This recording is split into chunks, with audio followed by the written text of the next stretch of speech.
अगला सवाल, कितने फीसद आर्टिस्ट कैमरे के आगे और कैमरे के पीछे कुछ और होते हैं? अगर हम परसेंटेज 100 में से लेते हैं तो परसेंटेज बताओ, क्या लगता है आपको? ऐसी बात है, कैमरे के आगे तो आप एक कैरेक्टर प्ले कर रहे हो, नहीं पीछे मतलब, कुछ हाँ, अगर उस तरह से मैं इस सवाल को लूँ तो। मगर आजकल सोशल मीडिया का ज़माना है और सब कैमरे के आगे हैं, सब they're being themselves, सब वही होते हैं ना जो है। अब के लोग तो बड़े आजकल के candid लोगों हैं। में बड़ा वो है ऑथेंटिसिटी। तो आप कहेंगे 80% लोग जो कैमरे के आगे वही? 90% आई थिंक। हाँ। आई थिंक जो लोग शायद नहीं होते कैमरे सोशल मीडिया पे वो शायद वो जानबूझ के शायद नहीं होते। अच्छा नहीं, आई थिंक एक चीज़ में थोड़ा सा आप ऑफ कोर्स ज़रूर कॉशियस होते हो कि when you are on a public platform and you are an influencer, be it in the shape of a celebrity या you know in any form, आपके ऊपर एक रिस्पॉन्सिबिलिटी होती है।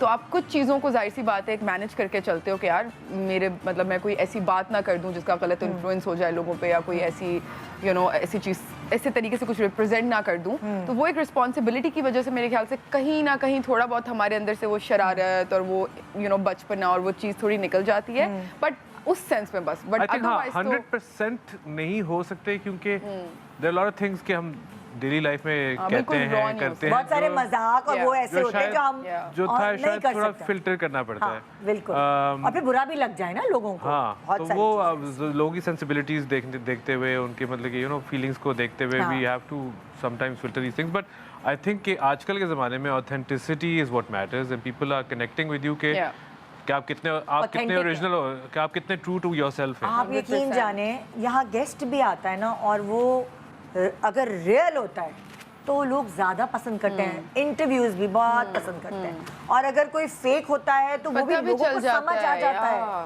बिल्कुल। क्या आजकल कास्टिंग में आर्टिस्ट की सोशल मीडिया अपीयरेंस को जांचा जाता है? I think ऐसा है कि भाई वो सोशल मीडिया पे कितने फॉलोअर्स हैं, क्या क्या है, हमारे यहाँ बड़ा एक वो I don't know if Ali will agree with me on this और नॉट, बट एक बड़ा क्लास सिस्टम भी बना हुआ है कि वो कौन किसके साथ हैंग आउट करता है, कौन कितने मिलियन फॉलोअर्स वाले के साथ हैंग आउट करता है। अच्छा। तो उसको सर्टेन कैटेगरी में, मतलब मैंने एक्सपीरियंस एटलीस्ट मैं सुनती हूँ ऐसी बातें तो मुझे लगता है कि होती हैं। But social media appearance I think इस तरह से ज़रूर जज की जाती है कि यार कुछ कोई स्कैंडल तो इस तरह का नहीं है कि मतलब जाहिर सी बात है, वही बात है कि हम अपने प्लेटफॉर्म पे अगर आप किसी को इस तरह से ले आके खड़ा कर रहे हो कि लोग उसे फॉलो कर रहे हैं, तो फिर उसका आगे पीछे थोड़ा क्लीन होना चाहिए। उस सेंस में आई थिंक देखते हैं। हाँ, आपको ऐसा लगता है? मुझे प्रेशर बिल्ड होता है कभी इस चीज़ से कि नहीं, मैंने तो करियर बिल्ड किया पिछले 13 सालों में, तो मुझे प्रेशर तो फील नहीं होता, बट आई फील कि हाँ सोशल आजकल प्रेशर है कि आप सोशल मीडिया कितने रेलेवेंट हो और कितने आप इन्वॉल्व सोशल मीडिया में, क्योंकि social media is also I think is a place of business now, you know, you selling yourself as a product. तो आप जितना यू पुटिंग आउट देयर, जितना लोग आपको व्यू कर रहे हैं, तो mean they want to see more of you. तो I think it's a great tool to amplify it, और जिन लोगों को इस्तेमाल करना आता है उन लोगों ने बहुत सक्सेस और फेम उनको मिली है। आप देखते हैं influencers are doing so well और like you know people follow them, आप देख मिलियंस ऑफ व्यूज होते हैं, उनका करियर वो बन गया है। तो बेसिकली कोई सोच भी नहीं सकता था। हर रोज मुझे कोई ना कोई ऐसी रील नजर आ जाती है जिसमें hundreds and thousands of views and comments, और मैंने कभी पहले नहीं देखा होता, मगर फिर देख रहा होता हूँ मुझे कि वायरल हो जाती है। तो यू नो का काम भी अच्छा होता है, तो मतलब कि it's a really good way of getting yourself noticed. I think relevant तो काफी है, रेलेवेंट तो काफी है, एंड आई थिंक काफी मुश्किल काम भी है। पता नहीं मुझे एक्टर्स इस चीज के लिए हेट ना करें, लेकिन आई थिंक जो इन्फ्लुएंसर्स होते हैं उन हमसे ज्यादा मेहनत डाल रहे होते हैं, वो डायरेक्शन भी खुद कर रहे होते हैं, कंटेंट क्रिएशन भी खुद कर रहे होते हैं, बहुत मेहनत करते हैं, हमारा कंटेंट बनाना, लिखा हुआ आ गया डायरेक्टर। अच्छा देखिए, मेहनत तो हर काम में होती है, लेकिन एक शख्स जब करियर ये बना रहा है तो फिर उसमें उसको करना भी चाहिए। आप कंपेयर नहीं कर सकते कि उसका ज्यादा मुश्किल है, इसका ज्यादा मुश्किल है, ये एक सबके अपने कंपटीशन नहीं है। बेचारे जो डॉक्टर्स हैं जो इतनी पढ़ाई लिखाई करके जो जा रहे होते हैं, आप उनको ये इतना इजी भी नहीं ले सकते, आप ये भी नहीं कह सकते यार इन्फ्लुएंसर है, क्योंकि वो इन्फ्लुएंसिंग करने में बड़ी मेहनत लगती है, बड़ा पेशेंस है, और बड़ी मतलब कि रील्स हर रोज अपलोड करना, कंटेंट बनाना, तो मैं तो बड़ा अप्रिशिएट करता हूँ। और सीख भी रहे होते हैं वो लोग, और ये लोग ज्यादा रेलेवेंट एक हैं। इंसान पूरी टीम है यार, वो और इन लोगों का सेंस ऑफ ह्यूमर इतना जबरदस्त है, मैं तो कहता हूँ लोगों को स्क्रिप्ट्स लिखने चाहिए। और रोज कैसे कंटेंट बनाते हैं वो भी वो मुश्किल काम। क्या एक्टर्स के बीच में रियल दोस्ती होती है या होती है मैंने कहा हेलो, ऑफ कोर्स होती है। सारे एक्टर्स सारे तो दोस्त यशमा अकेली खड़ी है, कहती है लाइक होती है यार, होती है माशाल्लाह। मुझसे बहुत लोग ये सवाल पूछते हैं, मैं कहती हूँ यार कैसा फजूल, मतलब ये कैसी बात है, ऑफ कोर्स होती है।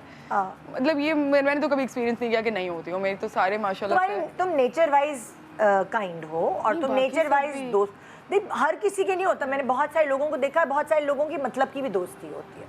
आई थिंक वो पर्सनालिटीज का भी फिर वो तो होता रियल लाइफ होगा में भी, आपकी नॉर्मल लाइफ में भी मतलब की दोस्ती होती है। और क्या, आई थिंक एक्टर्स की भी होती है बिल्कुल।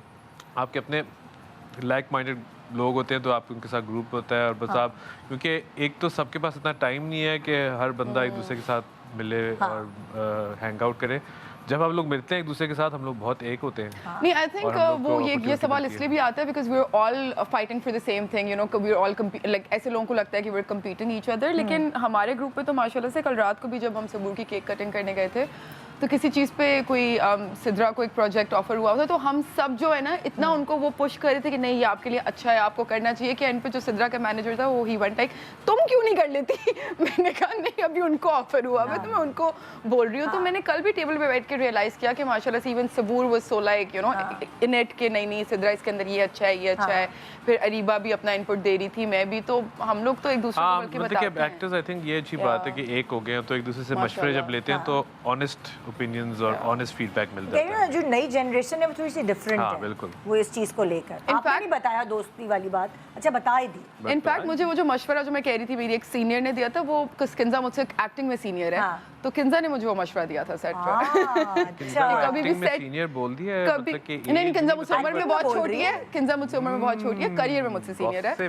तो यार ये देखें, तो क्या कहते हैं, उसने मुझे बड़ी अच्छी ये बात समझाई थी कि कभी भी सेट छोड़ के किसी चीज़ की वजह से और की वजह से नहीं जाना, प्रोड्यूसर का नुकसान। ऐसे किंजा जैसी सीनियर्स को तो सुनना हमारा फर्ज है क्योंकि हमारी इतनी सीनियर कॉलीग है। तो यार ये देखें यार, मैंने नहीं कहा, ये यशमा कह रही है। मैंने कहा एक्टिंग में मुझसे सीनियर है, उम्र में मुझसे बहुत छोटी है। अच्छा। सबसे ज्यादा क्या टॉक्सिक चीज है जो आपने सीनियर सेलिब्रिटीज की तरफ से फेस की है? मतलब मुझे पता आप लोग कहेंगे कुछ भी नहीं। मुझे मेरा पहला जो सीन था ना वो रुबीना अशरफ जी के साथ था और मुझे लोगों ने इतना डराया हुआ था कि oh you know she is very strict and she is very like you know अगर तुमने एक दफ़ा भी गलत ला, और ऊपर से मुझे एडी ने आके बोला वन टेक सीन है। मैं नई नई एक्ट्रेस थी, मेरी ज़िंदगी का पहला सीन, मुझे लगा वन टेक सीन का मतलब होता है एक ही चांस मिलेगा। तो मैंने कहा ओह माय गॉड, बट वो इतनी सपोर्टिव थी यार, वो इतनी मतलब मेरा इतना अच्छा एक्सपीरियंस था। तो मुझे तो हालांकि वो सीनियर डराया हुआ था लेकिन बहुत माशाल्लाह से। और कभी ऐसा नहीं हुआ कि किसी सीनियर की तरफ से बुली हुई हो? नहीं, मेरी सेट पे ज्यादा दोस्ती सीनियर से हो जाती है। हाँ, चाहे वो लैला वास्ती हो, किंजा हाशमी। यार ये देखें यार, यार ये क्या, मैं किंजा को करके बताऊंगी इसके बाद। ये अली जो है ना वो 4 आता है, अभी उसकी भी बर्थडे आने वाली है, मैंने क्या किया? मैंने नहीं कहा, ये मेरे अल्फाज ही नहीं है, लफ्ज। यार एक इंसान आपसे ज्यादा एक्सपीरियंस्ड होता है इंडस्ट्री में तो आप बोलते हो ना कि मतलब शी नोज बेटर। मेरे लफ्ज नहीं है बट यशमा लफ्ज किंजा। ये तो मैं अभी कॉल करूं उसे। अब मैंने सवाल क्या किया था, हाँ आपको कभी किसी सीनियर ने बुली किया या कोई भी ऐसी चीज? बुली तो नहीं, एक तो या उनके टॉक्सिक रवैये की वजह से आपको थोड़ा बुली होता नहीं हूँ ना, मैं इजाजत देता हूँ कि मैं मुझे कोई बुली करे। मैं रिस्पेक्ट अपनी सीनियर्स को बहुत ज़्यादा देता हूँ और आई थिंक देनी चाहिए क्योंकि उन लोगों ने मतलब कि टॉर्च बेयर्स हैं, तो उन लोगों ने जहाँ इतने सालों काम किया है, मैं उस एटीट्यूड में आता ही नहीं हूँ कि भाई आप कौन है। वो उन सीनियर्स को तो हमेशा कभी-कभार किसी की आदत भी तो होती है ना, तो फिर आदत होती है, बस आप बाउंड्रीज ड्रॉ कर लें। बस बाउंड्रीज ड्रॉ कर लें और आप आई थिंक इट्स, देखिए हर 13 साल अगर आप काम करते हैं कभी कभार कुछ ना कुछ अनप्लेजेंटनेस हो ही जाती है, बट वो ऐसी नहीं है कि लड़ाई हो गई। वो आई थिंक सर्कमस्टेंशियल होता है, कभी लॉन्ग आवर्स हो जाते हैं, कभी किसी को जल्दी होती है, किसी के प्रॉब्लम्स होते हैं, तो कुछ ना कुछ हो जाता है, हल्की फुल्की आपको हो जाती है, पर लड़ाइयाँ कभी नहीं होती।